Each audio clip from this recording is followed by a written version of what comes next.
A widowed millionaire named Alexander Crawford lived in a grand estate surrounded by wealth, servants, and luxury, yet his mansion echoed with silence and grief after the passing of his beloved wife, Amelia, who had died giving birth to their first child, a baby boy named Ethan. Though he had more money than most people could ever dream of, Alexander found himself empty, unable to find joy in the riches he had worked so hard for, and every corner of the mansion reminded him of Amelia's laughter, her touch, her warmth, and now all that remained was the cries of an infant and the lonely ache of a broken heart, for despite the maids, chefs, and staff bustling around the estate, Alexander felt completely alone, burdened by responsibilities of fatherhood that he had no idea how to fulfill.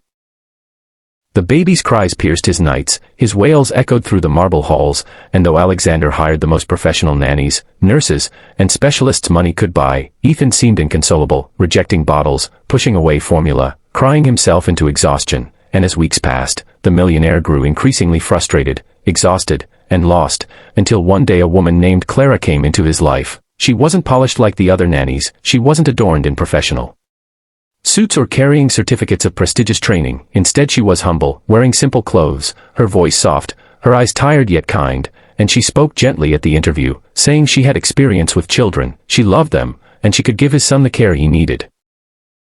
Alexander, skeptical at first, felt something in her sincerity that made him decide to hire her despite objections from others on the staff who believed she wasn't the right fit. Yet within hours of Clara's presence, something changed. Ethan seemed calmer. He would lie against her chest and fall asleep. He would giggle at her silly songs, and slowly the millionaire began noticing the bond forming between his baby and the new nanny, though he couldn't quite understand what made Clara so different from the others. As days went by, Alexander grew intrigued by her patience, her gentleness, the way she seemed to understand a child's unspoken language, and though he kept his distance emotionally, a quiet admiration started growing inside him for this woman who had stepped into his son's world with such compassion.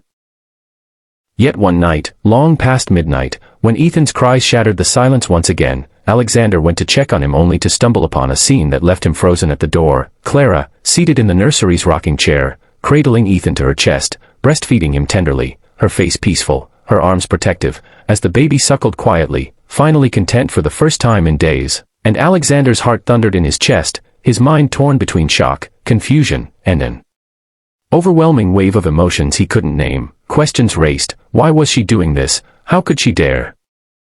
What did it mean? Was this even acceptable? And yet at the same time, he couldn't deny the serenity on Ethan's little face, the way his tiny fists relaxed, the calm breathing, the peace that had eluded them for weeks. Alexander stepped back into the shadows, unseen, but his thoughts spiraled all night, torn between gratitude and unease, and when the morning came, he knew he had to confront Clara, but deep inside he already felt that something more profound was unfolding, something that would change everything about his life, his grief, his son's future, and the way he understood love itself.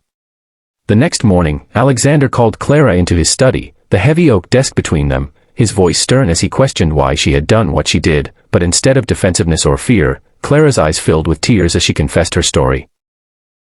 She had once been a mother too. Her own baby girl had passed away only months ago due to illness, and though her arms were empty, her body had not yet stopped producing milk, and when she heard Ethan crying in pain, rejecting bottles, gasping in hunger, her heart could not bear it, so she held him to her chest and gave him what she could, not out of disrespect, but out of a mother's instinct, out of compassion, and out of love for a child who wasn't even hers. Alexander, hearing her trembling voice, felt his anger dissolve into silence, and for the first time he saw Clara not just as a nanny, but as a grieving mother, a woman who carried scars as deep as his own, someone who had known loss, yet still chose to love, to nurture, to give selflessly. Overwhelmed by emotions he could not suppress, Alexander thanked her quietly, but his mind raced with doubts.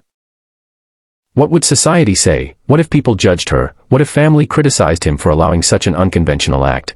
Yet when he looked at Ethan in Clara's arms, peaceful, smiling, alive in a way he hadn't been since Amelia's passing, Alexander realized no opinion mattered more than the well-being of his son. From that day forward, Clara's place in the household changed. She was no longer just the hired help. She became family, someone Ethan clung to, someone Alexander trusted deeply, and slowly the walls around his broken heart began to crack, letting in warmth he hadn't felt in months. Rumors did spread, whispers in the wealthy circles about the millionaire and his nanny, but Alexander stood firm, defending Clara with dignity, declaring that compassion was worth more than convention, and as time passed, his admiration for her grew into something he hadn't expected.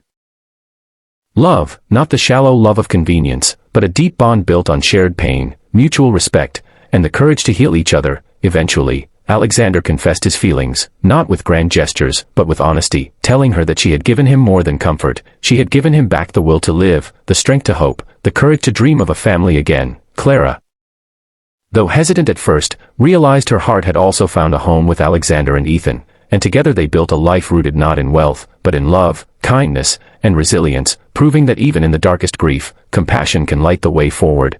And as their story spread, it inspired others to believe that humanity still existed, that love could be found in the most unexpected places, and that true family is not defined by blood or convention, but by the courage to care for one another unconditionally. And to everyone listening to this story right now, remember, life's most powerful lessons often come from moments we least expect, so never underestimate the impact of kindness. Never judge someone's choices until you know their pain. And if this story touched your heart, make sure to subscribe to this channel for more life-changing stories that will open your eyes, move your soul, and remind you of the beauty of compassion. Because your support helps us share more powerful tales that might just change someone else's life too.